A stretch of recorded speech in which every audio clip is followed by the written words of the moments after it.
rush pulled along the street as people continued to run. Many of them were cars. And a great ball of fire, smoke started billowing out. There was a voice in the Secretary Rumsfeld, Huge explosion. We can see a cascade of sparks.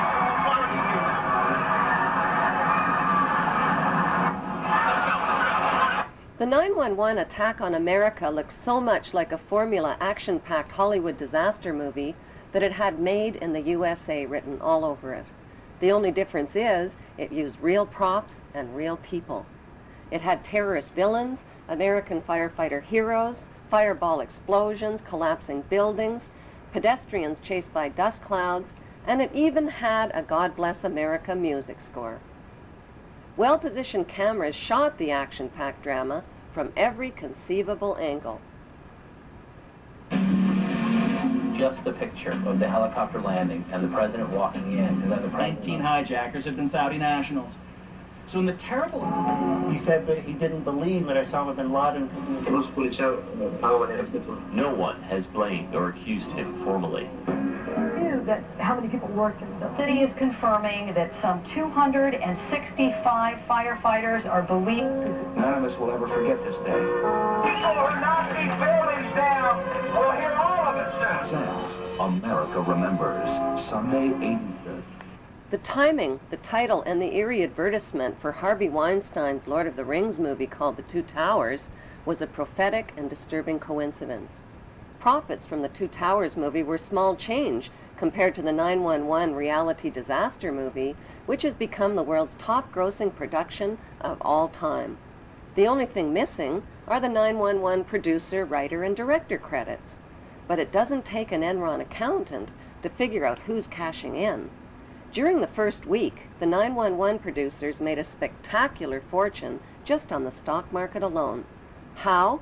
By knowing in advance that the stocks in airline and insurance companies associated with the 911 crash would fall in value. Using that inside information, they made negative bets on the stock market called put options. Put options are bets that a certain stock will fall in value by a certain date.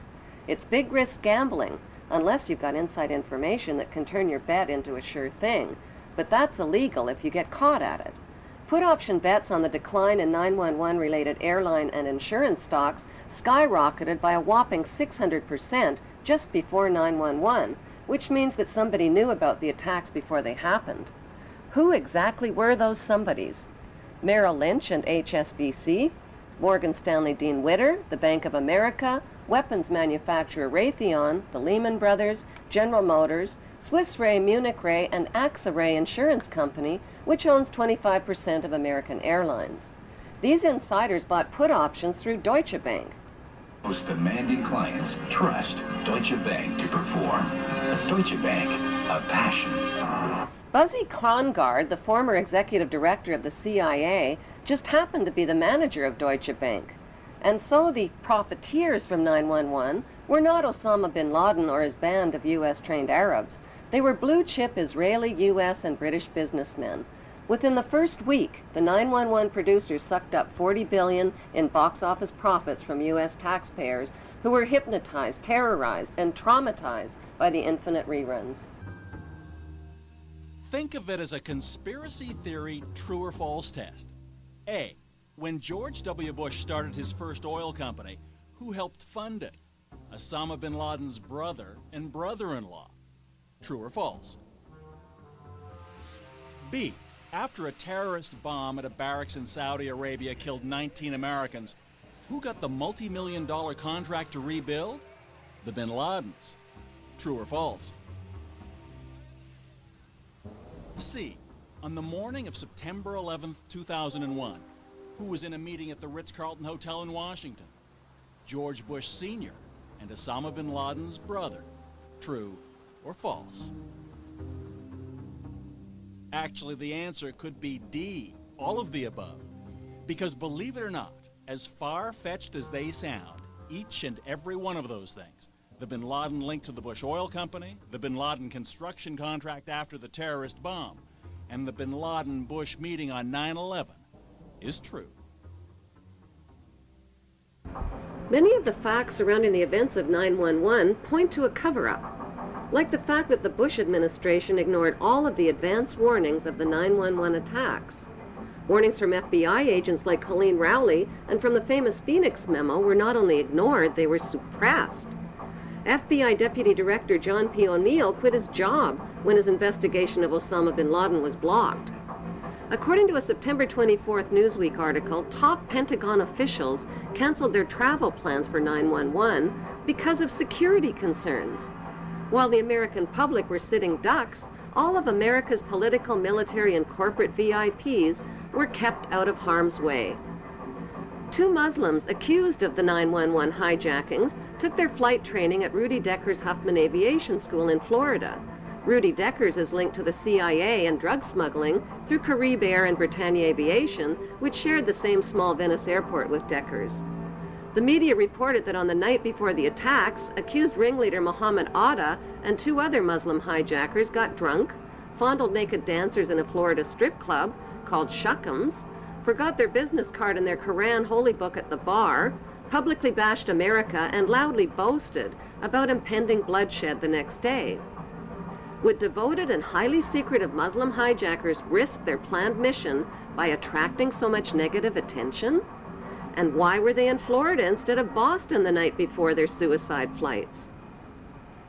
On the early morning of September 11th, 19 Muslim men well known to intelligence and security agencies supposedly waltzed past airport security checks, boarded 4 passenger planes, and turned them into deadly missiles without even a hitch.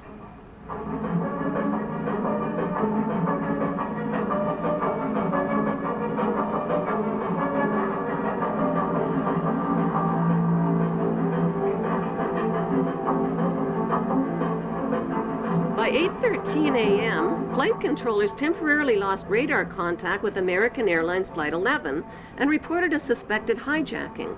Even though Andrews Air Force Base is only 10 minutes from Washington, emergency response fighter jets took close to an hour instead of the typical 15 minutes to scramble and begin searching for the hijacked planes.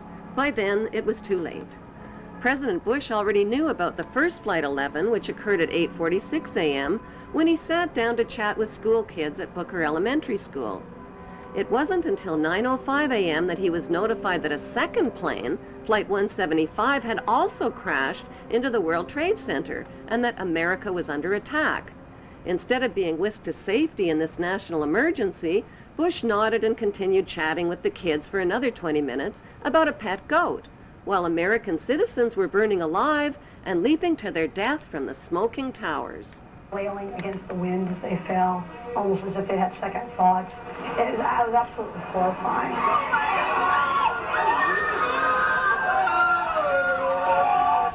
And you don't have to be a conspiracy theorist to wonder exactly what President George W. Bush knew about the attack, and when he knew it. According to the official White House version, it was at this moment in a Florida classroom that Bush learned the second plane had hit the World Trade Center and that the U.S. was under attack. But here's what George Bush himself said almost 3 months later when asked about September 11th. I was sitting outside the classroom waiting to go in, and I saw an airplane hit the tower of a TV. You know, the TV was obviously on, and I used to fly myself, and I said, well, there's one terrible pilot. And it said it must have been a horrible accident. But I was whisked off there. I didn't have much time to think about it. Now, wait a minute. George Bush was told about the second plane while he was inside the classroom. So you just heard him describe seeing the first plane crash on television that day. But that's impossible. No one saw the first plane crash on TV on September the 11th because the videotape of it didn't surface until the next day. At 9:55 a.m., President George W. Bush took off in Air Force One with no escort or protection from fighter jets and circled around for the next hour. Why was the president's plane airborne and unescorted for an entire hour while hijacked planes were roaming the skies? The inexperienced hijacker pilots who took only a simulated flying course reportedly flew the third hijacked plane, Flight 77, into a Top Gun 270-degree turn, bypassed the offices of the Joint Chiefs of Staff, and crashed into an insignificant part of the Pentagon that was under renovation. Emergency response Air Force fighter jets were finally airborne when a fourth hijacked plane, Flight 93, crashed into a field in Pennsylvania at 10:06 a.m. The media reported that passengers overpowered the hijackers, but nearby residents saw U.S. fighter jets overhead and gave eyewitness reports of debris falling from the sky. That debris was found 8 miles away, indicating that the plane had been shot down. Within hours of the 911 hijackings, a massive Blame the Muslims campaign was launched by CNN and the media and continues to this day. In less than 48 hours, the names and mugshots of 19 accused Muslims were flashed across TV screens.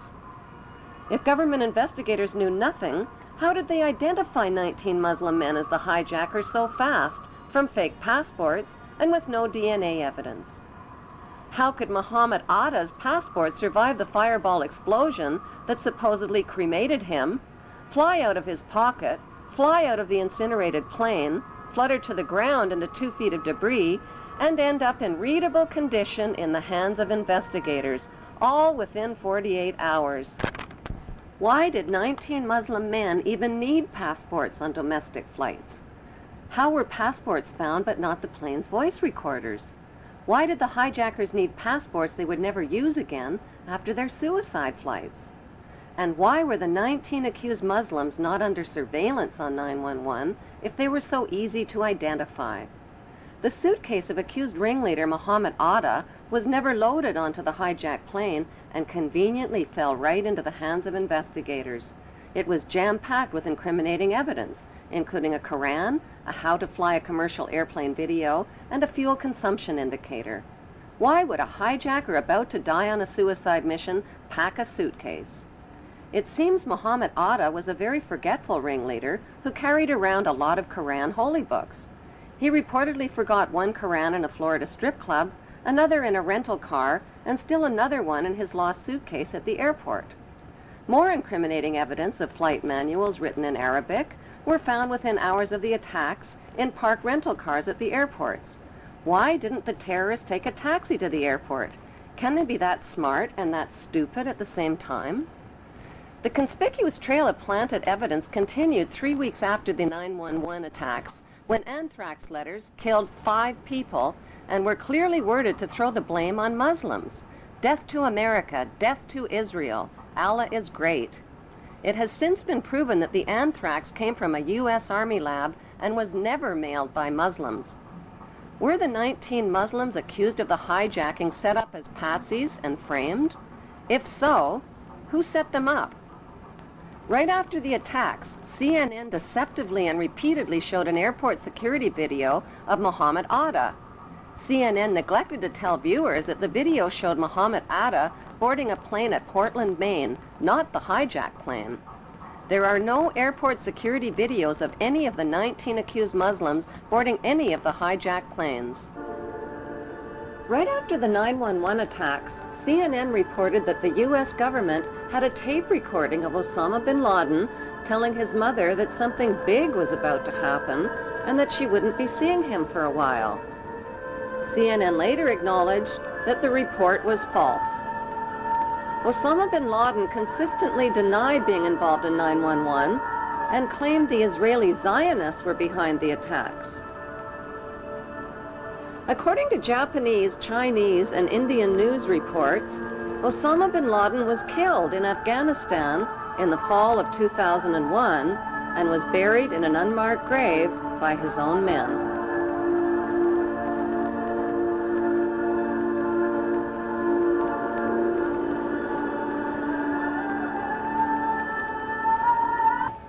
Following the money trail, Osama bin Laden.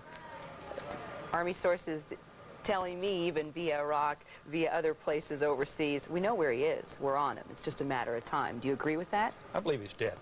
Really? I'm 98% positive that we killed him in December of 2001 during the Tor Bor campaign. I've seen no proof of life since then, regardless of these tapes that are cobbled together. On Halloween 2004, just before the U.S. presidential election, this man, dressed in an Osama bin Laden costume, confessed to the 911 attacks, scared American voters, and tricked them into treating George Bush to another 4 years in the White House. Zionist extremists believed that Hebrew Jews are God's chosen race of people with a God-given right to the land of Israel.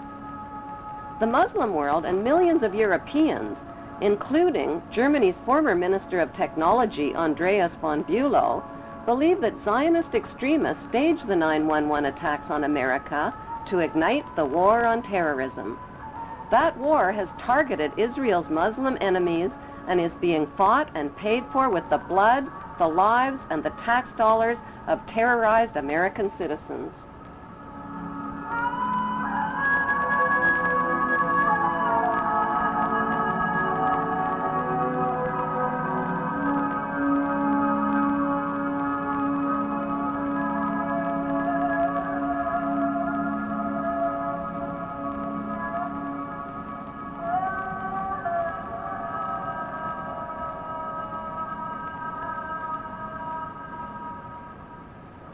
Half the world believes that 9/11 was a conspiracy carried out by Islamic Muslim extremists with financing from Muslim charities. The other half believes it was a conspiracy carried out by Jewish Zionists with financing from Jewish charities. Is there any evidence to support that belief? Since 9/11, FBI Director Mueller, BBC News, and ABC have confirmed that 7 of the 19 Muslims whose mugshots were flashed around the world did not die in the 9/11 crashes. They are alive and well and are victims of identity theft. An 8th accused Muslim died 1 year before the 9/11 hijackings even occurred. Who stole their identities, and why isn't the FBI looking for them? If the hijackers really were Muslims, why would they steal the identities of fellow Muslims and implicate them? Wouldn't they be more likely to steal Israeli identities and put the blame on Israelis? If the hijackers were Israelis, wouldn't they be likely to steal the identities of Muslims and put the blame on Muslims? Even though no one has been officially charged or convicted of the 9/11 hijackings, CNN and the 5 Western media monopolies have exclusively sold the American people on a Muslim conspiracy. Unfortunately, the only eyewitnesses capable of positively identifying the hijackers died on board the hijacked planes. Before flight attendant Amy Sweeney was killed on hijacked Flight 11, she picked up an airphone and reported that 4 Middle Eastern-looking men had hijacked the plane. The fact is that Israeli men are Middle Eastern men who just happen to be Middle Eastern-looking. The voice of the hijacker heard from the hijacked plane's voice recorder reveals that the accent of the hijacker matches an Israeli Hebrew accent.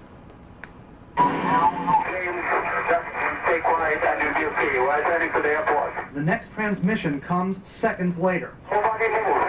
Everything was okay. If you try to make any move, the desert itself and the airplane.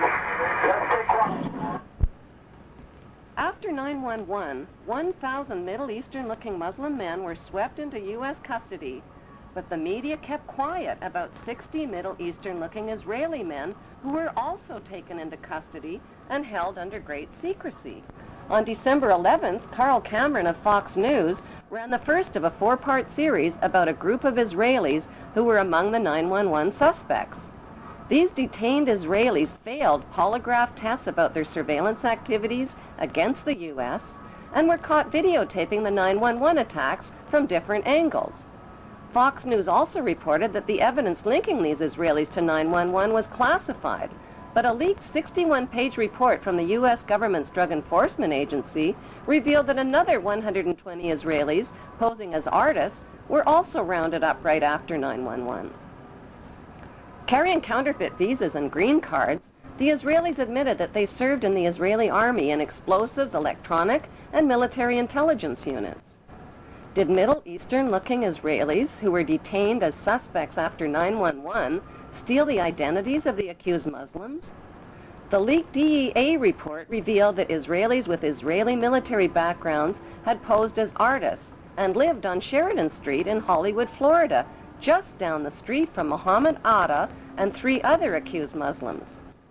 On August 18th, 1 month before the 9/11 attacks, a New York Times article by reporter Sheila K. Dewan described a group of 4 foreign artists who smuggled their way into the World Trade Center just months before 9/11. The artists occupied studio space free of charge on the 91st floor with 14 other artists and claimed to be writing a book called The Bee Thing. They also claimed that they constructed a temporary balcony on the 91st floor as a prank. Somehow, these so-called artist pranksters escaped the attention of the World Trade Center's heavy security companies.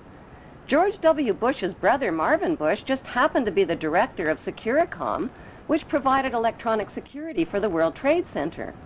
By some mysterious coincidence, Marvin Bush's company also provided electronic security for 911's United Airlines and 911's Dulles Airport. So what were 18 foreign artists really doing living free of charge in one of the world's most expensive rental spaces? Many top engineering and demolition experts believe that the Twin Towers were rigged with explosives which caused the buildings to implode vertically in a typical controlled demolition.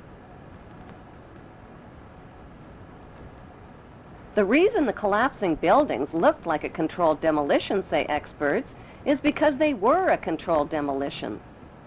Photos and video recordings confirm that explosions occurred at the base of the 2 towers as well as in Building 7 before they fell. On September 24th, firefighter Louis Caccioli told People Weekly point blank, "We think there were bombs set in the building." That claim was echoed by many witnesses and by firefighters who heard the explosions just before Tower 1, Tower 2, and Building 7 collapsed.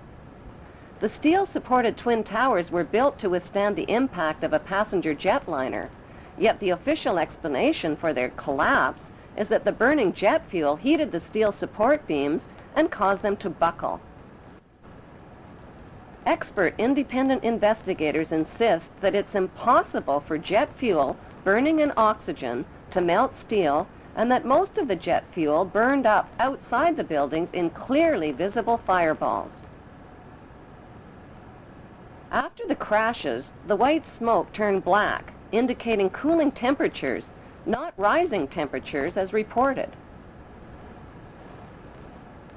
Why did a company called Controlled Demolition quickly haul away, melt down, and dispose of 499,850 pieces of structural steel that could have proved the temperature the steel had reached and the use of explosives?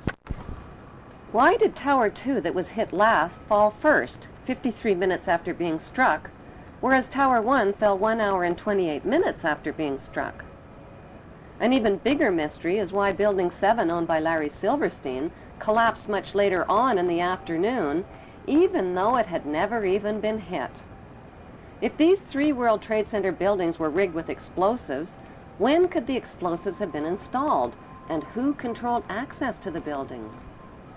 The 30-year-old World Trade Center has always been publicly owned and managed by the New York, New Jersey Port Authority. That is, until a Jewish businessman named Louis Eisenberg became the chairman. Eisenberg is an active leader in Jewish Zionist organizations. He personally oversaw negotiations that put the publicly owned World Trade Center into private hands. Those private hands belonged to 2 Jewish pro-Zionist billionaires named Larry Silverstein and Frank Lowy, even though their bid was lower than other bids. Lowy served as a commando in the Israeli army, and Silverstein just happens to be the former chairman of the United Jewish Israel Appeal. With Eisenberg's help, they landed the 99-year lease worth $8 billion for half price at $3.5 billion. During the moving, renovations, and security changeovers, explosives could have easily been installed in the buildings without detection.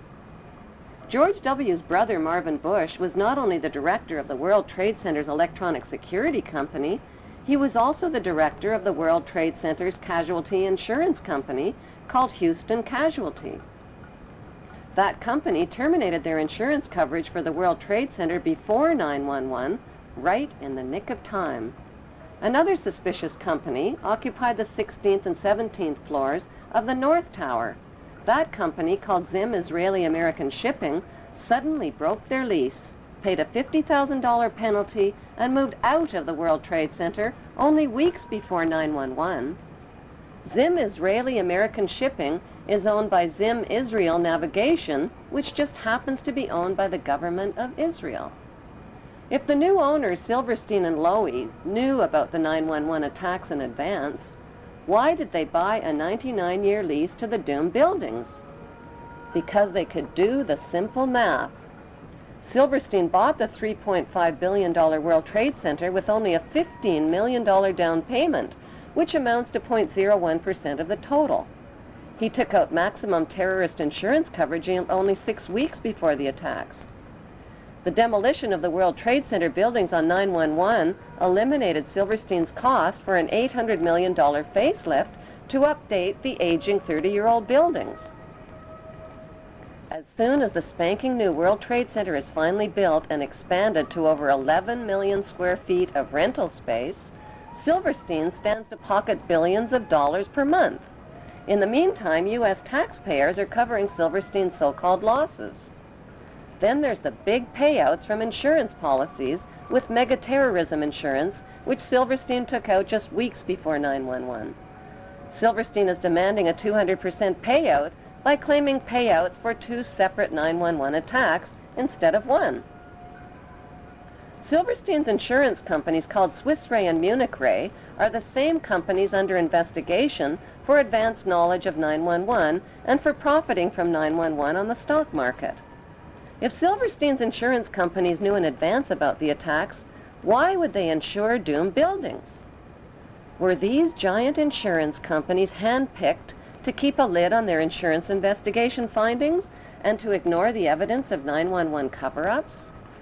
Silverstein has since bought out Frank Lowy, paid off investors and loan groups, put limits on victim compensation claims, and turned the publicly owned World Trade Center into the smelliest private real estate deal in American history.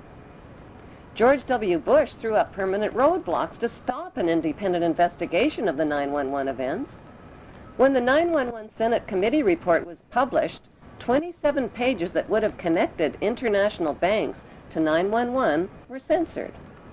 On October 30th, 2003, a CBC television documentary investigated the 10-year friendship between the Bush family, the bin Laden family of Saudi Arabia, and the Saudi royal family. That friendship includes illegal presidential campaign contributions and partnerships in oil and weapons companies like the Carlyle Group. Since 9/11, 2,500 relatives of victims filed trillion-dollar lawsuits against 7 international banks, against the Saudi friends of the Bush family, and against the U.S. government for suppression of information. On 9/11, all U.S. flights were canceled, and desperate relatives of 9/11 victims were grounded. 48 hours later, September 13th, an update. Private flights were still prohibited. To take off required government approval at the highest level. That morning, Prince Bandar of Saudi Arabia visited the White House. And later that day, something unusual began to happen. Despite the blanket aviation ban, several private planes, from Learjets to a 747, were cleared to depart from various U.S. cities. On board were dozens of the Saudi elite, almost every one of bin Laden or a Saudi royal. Meanwhile, Elizabeth Alderman was desperate to find a way from Paris to New York, where her son Peter was missing. The bin Laden family, whoever was in the United States, got safe passage home, and I couldn't get home to be with my children. Other families couldn't get to New York, who lived far away, to even begin to look for their children. At this point, we didn't know who was alive or who was dead. I couldn't get home, and the bin Laden family were all able to get home. Since 15 of the 19 hijackers were accused of being Muslims from Saudi Arabia, why wasn't the fury of George W. Bush directed at Saudi Arabia instead of opium-rich Afghanistan and oil-rich Iraq? Before the first plane ever even hit the first tower on 9/11, a massive military buildup was organized near Afghanistan called Operation Swift Sword and Operation Bright Star. 23,000 British troops were sent to the Oman Gulf near Afghanistan, and 17,000 U.S. troops joined NATO troops in nearby Egypt. All of these forces were positioned for attacks on the Muslim countries of Afghanistan and Iraq before 9/11. The Patriot Act, which was designed to limit American citizens' democratic rights and freedoms, was also designed and written months before the first plane ever even hit the first tower. So who exactly are the producers of the 9/11 reality disaster movie that collected billions from insider stock market trades, $200 billion and counting from terrorized U.S. taxpayers, and gazillions of dollars from the conquest of Iraq's oil fields and Afghanistan's opium fields? Contrary to popular opinion, the producers of 9/11 are not practicing Jews. And contrary to popular opinion, the producers of 9/11 are not practicing Muslims.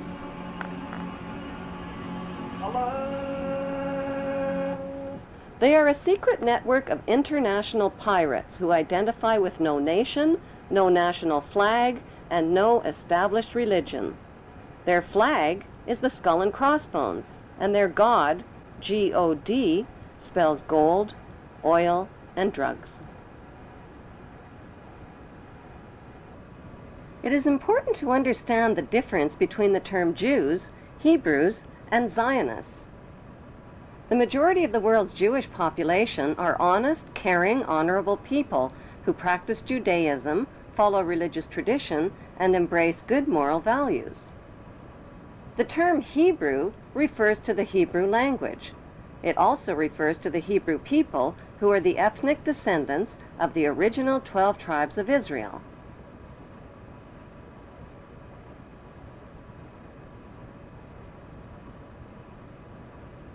The term Zionist refers to political extremists.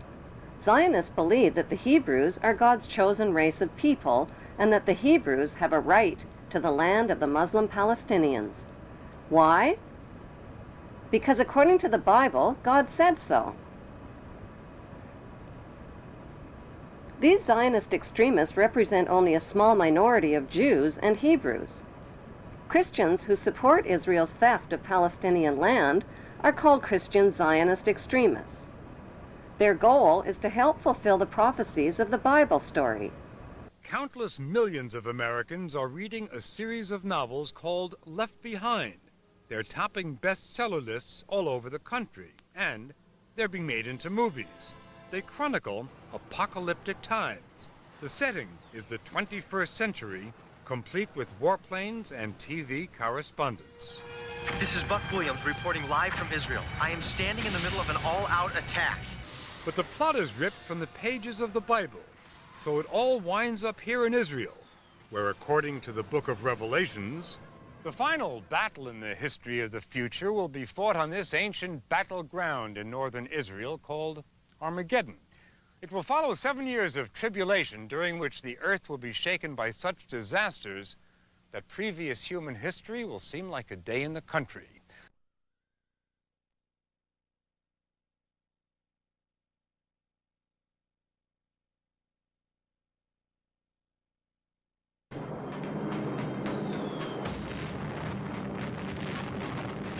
I made the only decision I ever knew how to make.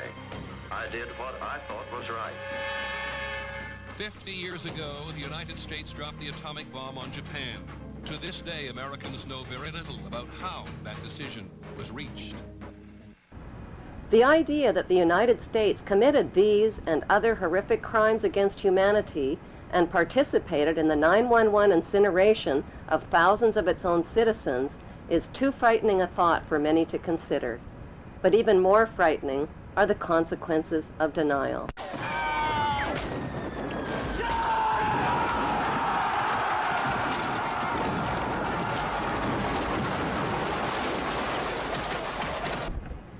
Did the world wars, revolutions, and big events of human history evolve naturally, or were they calculated and pre-planned?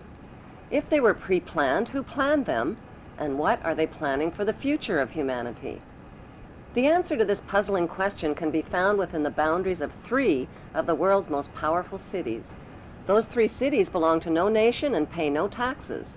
They are Washington's District of Columbia, which is not part of the city of Washington or of the United States, the inner city of London, which is not part of London or England, and Vatican City, which is not part of Rome or Italy.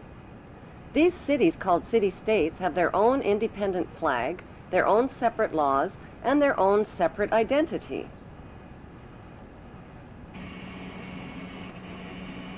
Vatican City is in fact a state, the smallest principality in the world. It lies on the banks of the Tiber, completely surrounded by the city of Rome. Its status as a separate state emerged from the Lateran Agreements of February 1929. It has its own newspaper, postal service, radio and television station, its own flag, and a population of about 1,000. The Vatican also has its own army of Swiss guards, and it even has its own prison. Gracing the walls of St. Peter's Basilica is the Vatican-approved image of God, an angry, bearded man in the sky, painted by Michelangelo.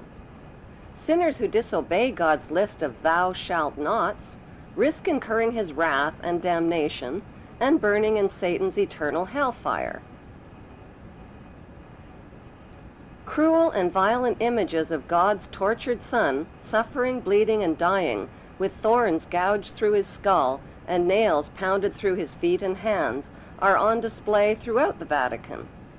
These images serve as reminders that God allowed his...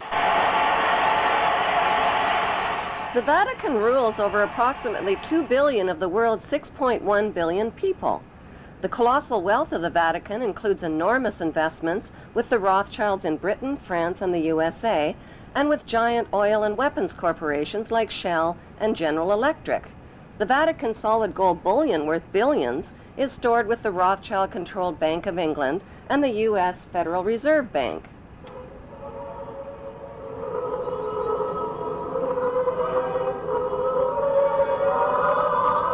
The Catholic Church is the biggest financial power, wealth accumulator, and property owner in existence, possessing more material wealth than any bank, corporation, giant trust, or government anywhere on the globe. The Pope, who is the visible ruler of this colossal global wealth, is one of the richest men on earth. While 2/3 of the world earns less than $2 a day, and 1/5 of the world is underfed or starving to death, the Vatican hoards the world's wealth, profits from it on the stock market, and at the same time preaches about giving. How did the Pope and Vatican accumulate all that wealth over the millennium? One method was to put a price tag on sin. Many bishops and popes actively marketed guilt, sin, and fear for profit by selling indulgences. Worshippers were encouraged to prepay for sins they hadn't yet committed and get pardoned ahead of time. Those who didn't pay up risked eternal damnation in Satan's oven. Pope Leo X rebuilt St. Peter's Basilica, selling tickets out of hell and tickets to heaven. During the Dark Ages, the Catholic Church not only hoarded the wealth they collected from the poor, but hoarded knowledge. They kept the masses ignorant and in the dark by denying them a basic education.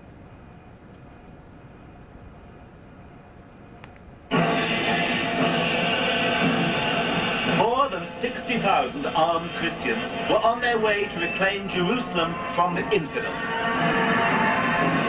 Between 1095 and 1291 AD, the Pope launched 7 bloodbaths called the Christian Crusades, torturing, burning, beheading, and mass murdering hundreds of thousands of Muslims and Jews in the name of God. The Pope's brutal soldiers were called Knights Templar, or Knights of the Temple of Solomon, and evolved into today's secretive brotherhood called the Freemasons. Between 1450 and 1700 AD, the Catholic Church followed up their holy terror with the Inquisition. Based on rumors of practicing witchcraft, the Catholic Church hunted down, tortured, and burned alive millions of innocent women at the stake.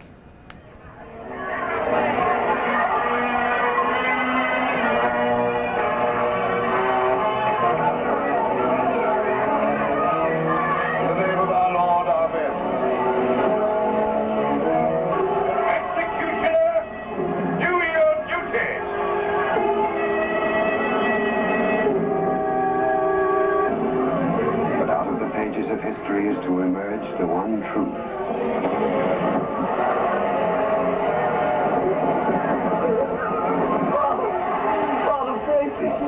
And may the angels lead thee into paradise.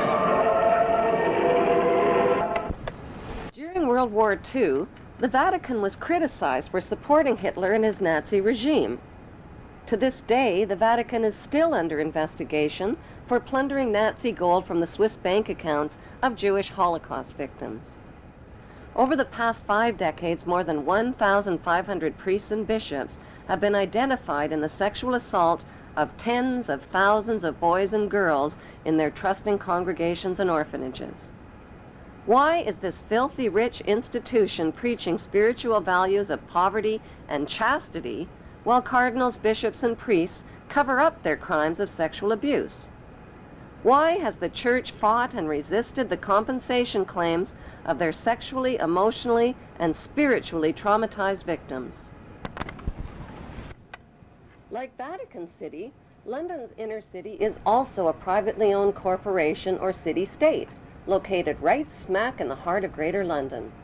It became a sovereign state in 1694 when King William III of Orange privatized and turned the Bank of England over to the bankers. By 1812, Nathan Rothschild crashed the English stock market and scammed control of the Bank of England. Today, the city-state of London is the world's financial power center and the wealthiest square mile on the face of the earth. It houses the Rothschild-controlled Bank of England, Lloyd's of London, the London Stock Exchange, all British banks, the branch offices of 385 foreign banks, and 70 U.S. banks. It has its own courts, its own laws, its own flag, and its own police force. It's not part of Greater London or England or the British Commonwealth and pays no taxes. The city-state of London houses Fleet Street's newspaper and publishing monopolies. It is also the headquarters for worldwide English Freemasonry and headquarters for the worldwide money cartel known as the Crown. Contrary to popular belief, the Crown is not the royal family or the British monarch. The Crown is the private corporate city-state of London. It has a council of 12 members who rule the corporation under a mayor called the Lord Mayor. The Lord Mayor and his 12-member council serve as proxies or representatives who sit in for 13 of the world's wealthiest, most powerful banking families. This ring of 13 ruling families includes the Rothschild family, the Warburg family,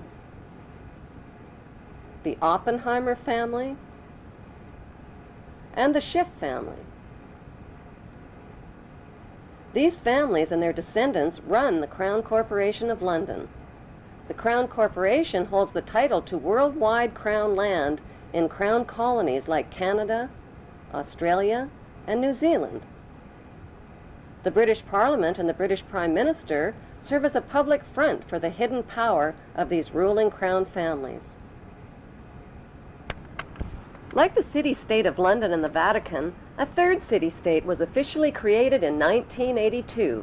That city-state is called the District of Columbia and is located on 10 square miles of land in the heart of Washington. The District of Columbia flies its own flag and has its own independent constitution. Although geographically separate, the city-states of London, the Vatican, and the District of Columbia are one interlocking empire called Empire of the City. The flag of Washington's District of Columbia has 3 red stars, one for each city-state in the 3-city empire. This corporate empire of 3 city-states controls the world economically through London's inner city, militarily through the District of Columbia, and spiritually through the Vatican. The Constitution for the District of Columbia operates under a tyrannical Roman law known as Lex Fori, which bears no resemblance to the U.S. Constitution. When Congress passed the Act of 1871, it created a separate corporate government for the District of Columbia. This treasonous act allowed the District of Columbia to operate as a corporation outside the original Constitution of the United States and outside of the best interests of American citizens.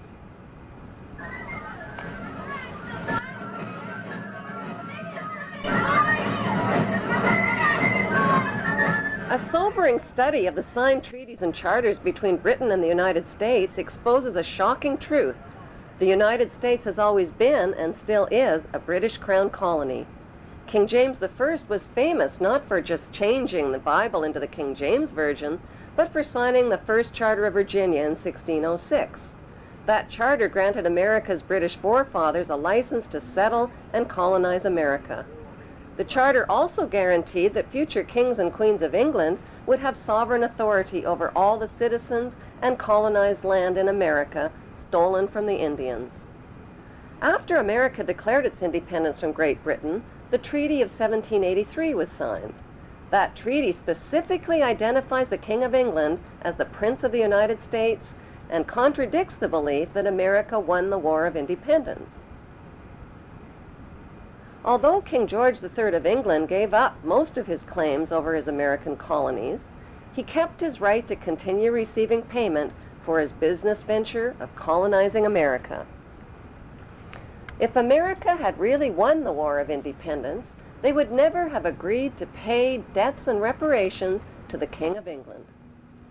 When Congress passed the 13th Amendment to the Constitution, the U.S. President was made subservient to the King of England. The 13th Amendment is called the Title of Nobility Amendment and forbids U.S. presidents and their officials from using royal titles like king or prince or baron. For some mysterious reason, the 13th Amendment, which was ratified in 1810, no longer appears on current copies of the Constitution. America's blood-soaked War of Independence against the British bankrupted America and turned its citizens into permanent debt slaves of the king. In the War of 1812, the British torched and burned to the ground the White House and all U.S. government buildings and destroyed ratification records of the U.S. Constitution. 1 century later, a corrupt U.S. Congress committed the biggest theft in world history. They passed Paul Warburg's Federal Reserve Act in 1913, handing over America's gold and silver reserves and total control of America's economy to the Rothschild banksters. Most Americans still believe that the Fed or Federal Reserve is the government. It is not. The Fed is a privately owned banking system whose majority Class A shareholders are the Rothschilds, Warburgs, Kuhn and Loeb, J.P. Morgan, Rockefeller, Israel Seif, and the Lehman Brothers. This private banking cartel is the Fed and is never audited and never pays taxes. They print and design America's money, which displays their symbols of an Egyptian pyramid, a Masonic all-seeing eye, and the words "In God We Trust." Who exactly is the God they trust? They also collect American taxpayers' money through the IRS. Then they loan it back again with interest to pay for roads, bridges, and other public works.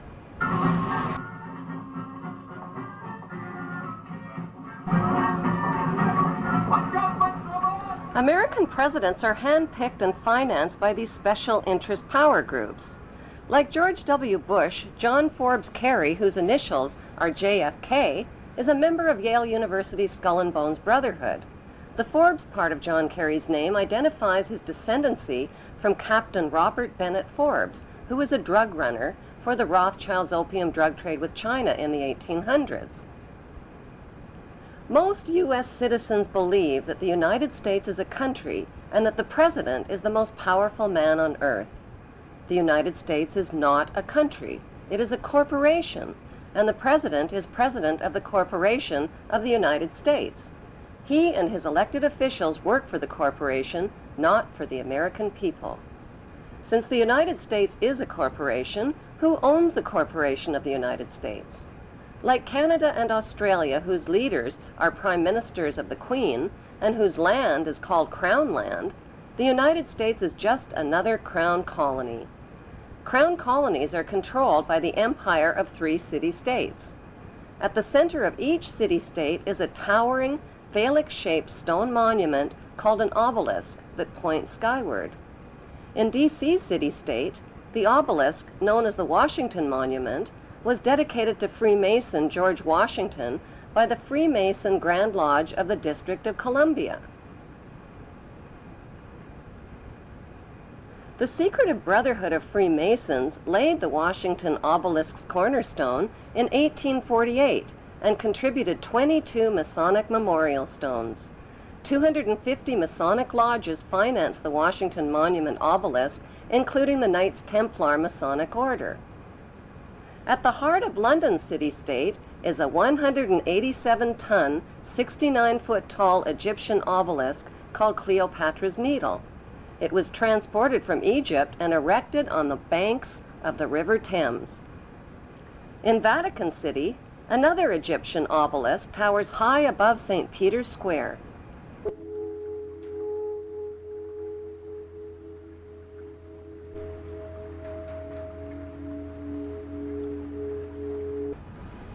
What exactly is an obelisk? Obelisks are phallic-shaped monuments honoring the pagan sun god of ancient Egypt called Amun-Ra. The spirit of this pagan god is said to reside within the obelisk. Obelisks symbolize the phallus and fertility. At the base of the obelisk is a sunwheel circle symbolizing the vagina. Together, they depict male and female sexual union. Worshippers of Amun believe Amun is the supreme god and creator of all things, and can transform himself into other gods, like Osiris, the god of the underworld, or Seth, the god of evil and chaos. Since vowels were interchangeable in the biblical Hebrew language, Amun can be spelled A-M-E-N, A-M-O-N, O-M-O-N, or A-M-U-N. Today, Amun is one of the most popularly used words in the entire world. It is used in all languages by Christians, Muslims, Hindus, and Jews at the end of prayer. Without realizing it, people all over the world are praising Amun. The Old Testament of the Bible is the holy book of both Christians and Jews. Amun is repeated over and over again throughout the Bible and is hidden within the word testament. The word Amun literally means the hidden one. Many are fooled into believing that Amun means so be it or truly, but in Kings 1 verse 36 of the Old Testament, Amun is identified as the Lord God of my Lord. Why in the world would the Vatican, a fortress of Puritan Christian values, erect a monument symbolizing the pagan god Amun and sexual intercourse right in its own front yard?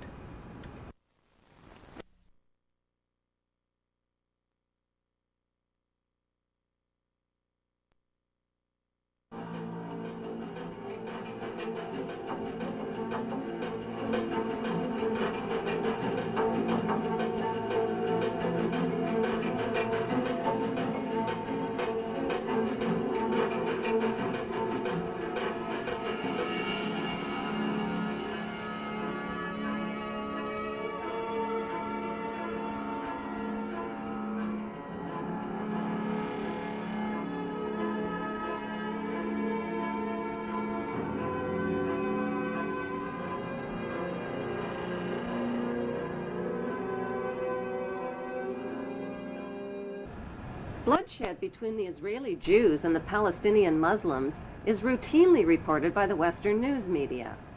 But how much does the general public really know about what's going on in Israel? And why should they even care? Why? Because Israel has written human history, and it is also writing the future of humanity. It is important to know that the land now called Israel was originally called Canaan in ancient times. Canaan was populated by the Canaanite people, who were the ancestors of today's Palestinians imprisoned in refugee camps in Israel. About 3,500 years ago, the Semitic Hyksos kings ruled Egypt for 100 years, but were expelled from Egypt into Canaan. The Egyptians called these Hyksos people the Habarus, which means Hebrews. These expelled Hebrews invaded and conquered the land of Canaan and changed the name of the land from Canaan to Israel.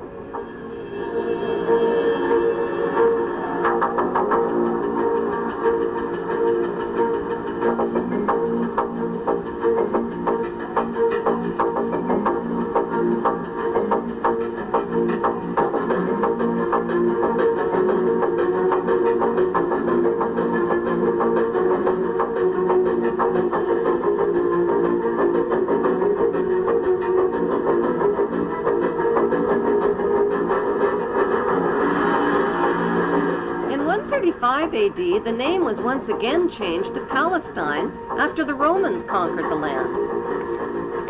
As recently as 1948, the name was officially changed back to Israel again by the Hebrew Zionists, who slaughtered and drove the Palestinian people from their homes, land, and villages after World War II.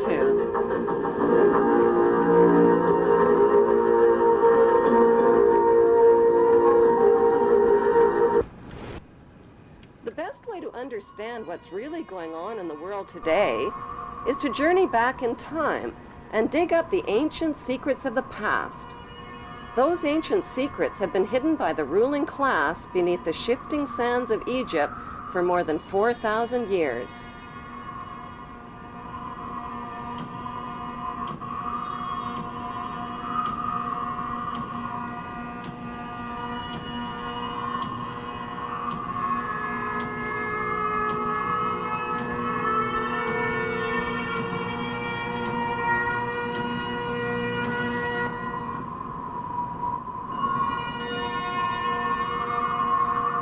Historian travel guides like Josephus, Herodotus, and Manetho, as well as writers like David Rohl, Ralph Ellis, and Niels Peter Lemke, provide flashlights into the past.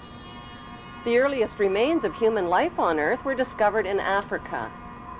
The ancient Egyptians kept detailed records of their culture and history in tombs, in temples, and on pottery, using pictures and writings called hieroglyphics. Archaeology experts have found absolutely no evidence whatsoever that Hebrew Jews lived as slaves in Egypt or of their exodus from Egypt. The plain truth is that Moses didn't lead Hebrew slaves out of Egypt any more than Charlton Heston did. So who was that bearded man with a magical staff named Moses?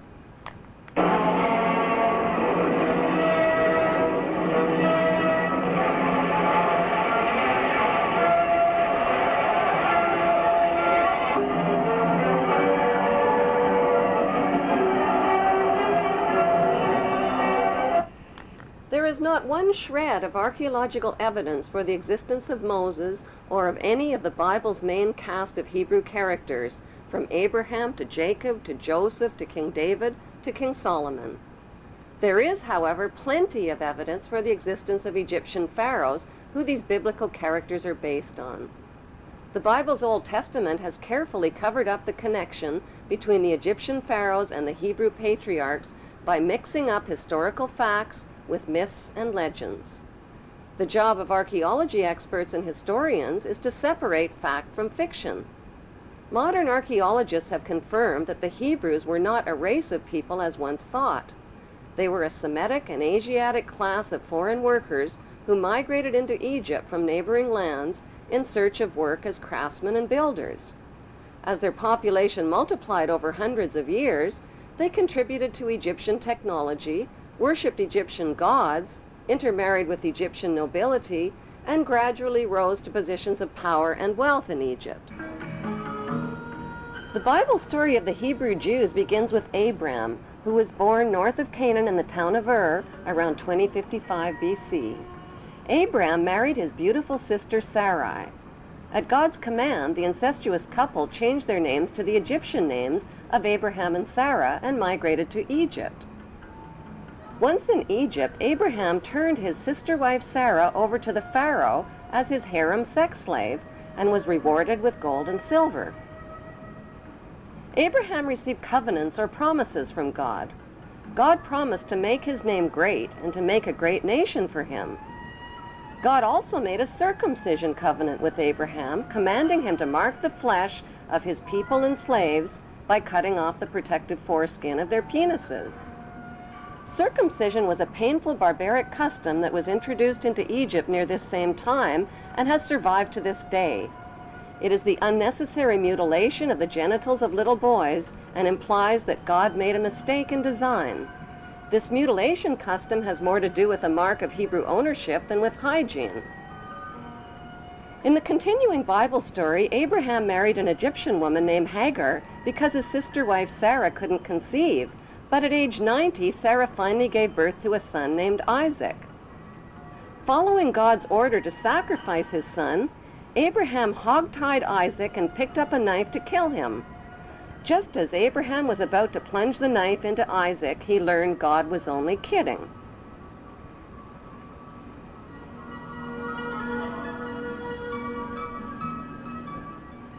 Who was the ruling pharaoh that the Bible neglects to identify when Abraham and Sarah reached Egypt? His name was Amenemhet I, and he ruled Egypt from 1991 BC to 1962 BC. The name Amenemhet means Amen is the head. Besides Pharaoh Amenemhet and biblical Abraham living in the same place at the same time, is there any other evidence connecting biblical Abraham to Pharaoh Amenemhet I? According to Egyptian history, Pharaoh Amenemhet I was not of royal blood, and his family origin is unknown. Egyptology experts believe he seized the throne of Egypt after murdering Pharaoh Mentuhotep. In 1818, Antonio Lobolo made a revolutionary discovery that identified the biblical Abraham as an Egyptian pharaoh. During Lobolo's excavations in the Egyptian Valley of the Kings, he exhumed 11 Egyptian mummies along with rolls of papyri inscribed with hieroglyphic writings and drawings.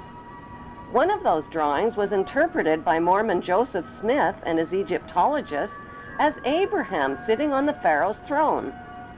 Abraham's name was also deciphered on a roll of papyrus.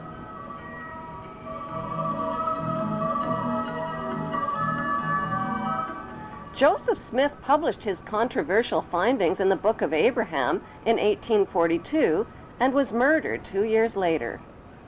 Today, the only Egyptian pyramid tomb forbidden to the public is the tomb of Pharaoh Amenemhet I, who many researchers now believe is the biblical Abraham. Why have Egyptologists never found the remains of Pharaoh Amenemhet I or of biblical Abraham?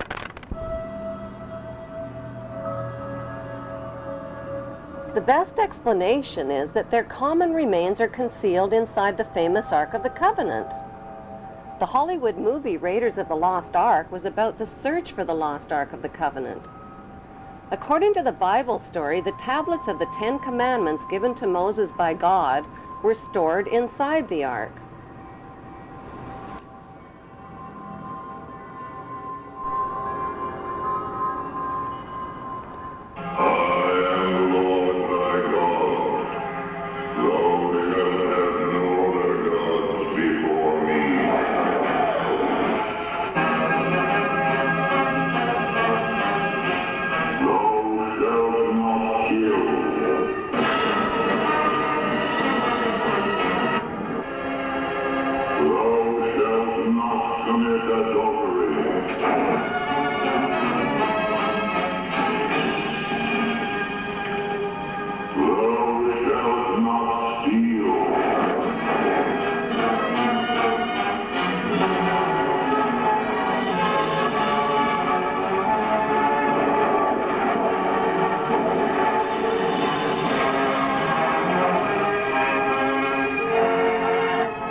Egyptian artifacts tell the true story about what's really inside the Ark of the Covenant.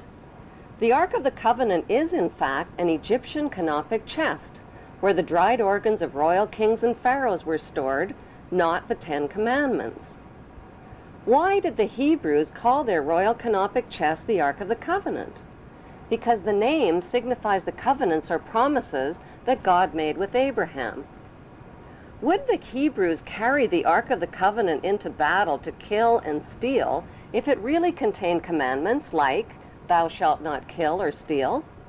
The best explanation is that the Ark contained the remains of their ancestral leader who led them into battle.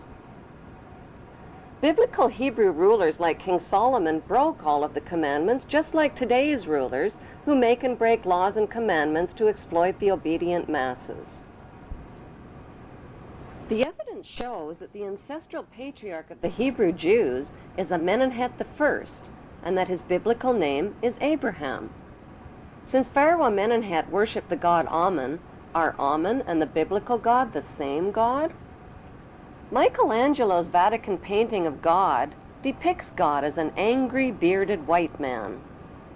God's words, actions, and deeds in the Bible's Old Testament show God's extreme favoritism for the Hebrews generally and for Hebrew males in particular. By today's standards, that behavior is considered both racist and sexist. God admits to being a jealous God who approves of ritual human and animal sacrifice as proof that he is obeyed and worshipped above all other gods. He terrorizes, punishes, and kills the enemies of the Hebrews.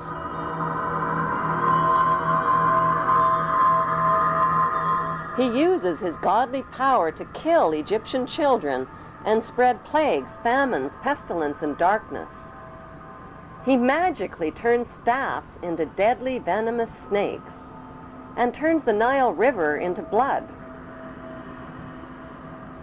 Like the biblical god, the god Amun-Ra also turns the Nile River into blood in the Egyptian myth of Hathor. The Bible God's opinion of humanity is that all human beings are sinful children who are all born into sin. Since his words and deeds describe an angry, violent, and jealous God, are the biblical God and the ancient Egyptian god Amun, whose name is repeated over and over in the Bible, one and the same God? What is an Egyptian pyramid and the eye of the Egyptian god Horus doing on the American $1 bill? Why have Washington, London, and the Vatican erected towering obelisk monuments honoring the pagan Egyptian god Amun-Ra? In the next Bible episode, Abraham's son Isaac, who Abraham almost stabbed to death, grows up to father twin boys named Jacob and Esau. A murderous rivalry develops between the twins, and Jacob flees to a place known today as Bethel in Israel. He lays his head down to rest on a large, smooth stone and dreams of a stairway reaching to heaven like a ladder. The stairway in Jacob's dream describes the step pyramids built by Egyptian pharaohs like ladders reaching to heaven. The symbolic stone where the Hebrew Jacob laid his head thousands of years ago in Bethel is alternately called the Stone of Jacob, the Stone of Destiny, and the Stone of Scone. Today, the symbolic stone can be found underneath the British throne chair on top of the symbolic step pyramid where the Queen and other British monarchs have been crowned. The battered oak coronation throne, on which every English monarch has been crowned, is built over the Stone of Scone. As the Bible story continues, God promises Jacob that a nation and a company of nations shall come from him, and kings will spring from him. Jacob marries 2 of his girl cousins and fathers 12 sons. As Jacob ages, Joseph becomes his favorite son, and Dan becomes his venomous son.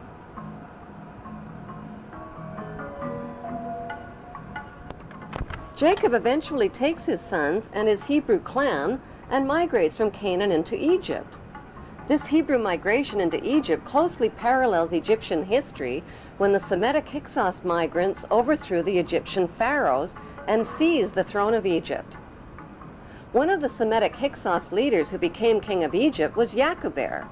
Since Yaqubeir is the Aramaean name for Jacob, Egyptology experts interpret this as factual evidence that the biblical Jacob and the Hyksos king Yaqubeir were one and the same. Historical records show that the Semitic Hyksos kings ruled Egypt for over 100 years. The Egyptian people rebelled against these Semitic kings and pushed them into northern Egypt. By 1500 BC, a peace agreement was reached between the Egyptians and the Semitic Hyksos, which allowed the Hyksos people to leave Egypt peaceably and move to Palestine and Jerusalem in the Egyptian-controlled land of Canaan. Their gradual and peaceful migration closely matches the Bible story of the Semitic Hebrew exodus from Egypt into Canaan in 1447 BC. According to the Bible story, when the Hebrews arrived in Canaan, they renamed it Israel and divided the land up into 12 tribal states, which they named after the sons of Jacob. Jacob's favorite son, Joseph, stayed behind in Egypt. Joseph hid his Hebrew identity by marrying an Egyptian wife and changing his name to the Egyptian name Zaphanath-Paneah, which means he who can reveal secrets. According to the Bible, Joseph ruled Egypt as the Pharaoh's top vizier and bought up all the private land in Egypt from the starving people. Then he taxed them out of 1/5 of their income. Was Joseph the chief vizier of Pharaoh and Moses, who negotiated the peace? I'll find some way to save him. The Hebrew mother of baby Moses tries to save him by hiding him in the bulrushes on the Nile River. What's that? A baby! When baby Moses is found by the princess daughter of the Egyptian Pharaoh, the princess decides to raise him as her own son. Moses now has two mothers, a royal Egyptian princess mother and a non-royal Hebrew mother who hides her identity as Moses' Hebrew mother, gets a job as a servant at the palace, and helps the princess raise Moses. Why did the Bible omit the historical names of the Pharaoh's princess daughter and the Pharaoh? Their historical identities can be found by comparing the dates and events of the Bible story with factual Egyptian history. All dates followed by the letters BC count backwards to 0, which is the beginning of today's Christian calendar. Bible researchers have calculated the birth of Moses at around 1520 BC. The ruling pharaoh of Egypt at that time was Thutmose I, and his princess daughter was Hatshepsut. Egyptian history verifies that Princess Hatshepsut married her brother named Pharaoh Thutmose II. But when Hatshepsut couldn't produce a male heir to the throne, her brother husband chose a non-royal mistress named Isis to produce a male heir and named their son Thutmose III. Hatshepsut raised the boy as her own son, even though Isis was his real birth mother. The Bible story of Moses closely matches the factual Egyptian story of Thutmose III. Even the names Moses and Thutmose are almost identical. In the Bible story, Moses gives up his big chance to be the richest, most powerful ruler in the ancient world to become a lowly, poverty-stricken Hebrew laborer. But wouldn't becoming ruler of Egypt and Canaan have been the most intelligent way to help his fellow Hebrews? The historical facts show that's exactly what Thutmose III did. Once he grew up to become Pharaoh of Egypt, Thutmose III organized military campaigns with his mighty armies and chariots and defeated the enemies. The Isle of Philae in Egypt has the same name as Thutmose's mother. Some suggest that Thutmose III built the original temple of Isis to honor his Hebrew mother, who was named after the goddess Isis, and that the temple was later restored by the Ptolemy kings. An inscription inside the temple identifies Isis as the mistress queen of Egypt. Today, Thutmose III is immortalized in stone in the corporate city-state of London, right next to his Egyptian obelisk honoring the pagan Egyptian god Amun. Why has UNESCO and others spent billions of dollars and years of labor moving the massive tonnage of the Isis temple and obelisks honoring the pagan god Amun? The answer lies within the continuing Bible story. After the Hebrews settled in the land of Canaan, they renamed it Israel. Their king, King David, reigned for 50 years. Egyptian history reveals that Pharaoh Susenes also ruled Canaan for nearly 50 years, at the same time as the biblical King David. Both battled the same enemy called the Sea People or Philistines.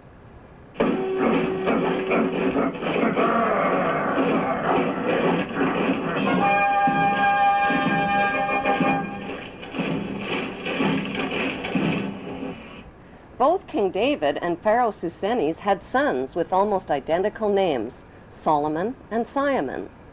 The name of biblical King David's son, Sol-Amon, means son for Saul, and O-M-O-N is an alternative spelling of Ammon. The name of Pharaoh Susenes' son, Si-Amon, means son of Ammon. Simon and Solomon reigned at exactly the same time and fought the same enemies in Canaan, called the Mitanni, the Hittites, and the Philistines. Pharaoh Simon's documented battle with the Philistines in Palestine and his capture of the Canaan city of Gezer clearly proves an ancient alliance between the Egyptians and the Hebrews.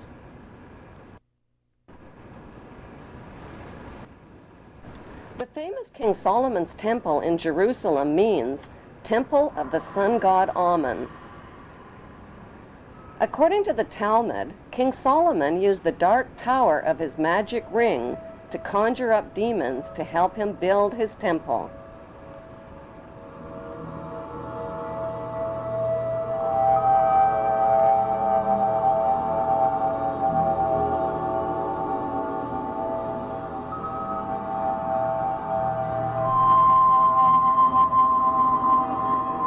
The temple became the center for sexual orgies, the worship of golden idols, and for animal and human sacrifices, including the sacrifice of infants and children.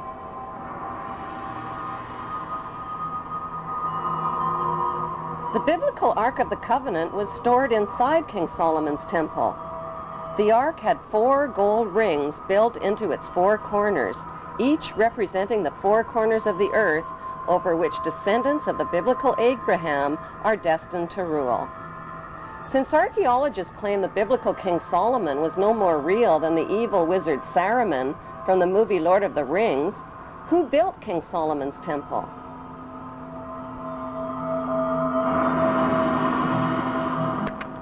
The temple was most likely built by Pharaoh Simon, who King Solomon's fabled character was based on. Today, all that remains of the temple is the Wailing Wall, where Israel's Jews still gather to worship in Jerusalem. Did the Hebrew authors of the Bible's Old Testament really expect readers to believe that Abraham lived to be 175? That his sister wife Sarah gave birth at age 90? That Moses turned staffs into snakes and rivers into blood? Why did the Hebrew authors of the Bible omit all of the important historical names of Egyptian pharaohs? Why did they mix up historical fact with myths and legends? The big question is, what did they have to hide? Researchers of both Bible and Egyptian history have concluded that the Hebrew authors of the Bible covered up the fact that the Hebrews and the Egyptians shared the same royal bloodline.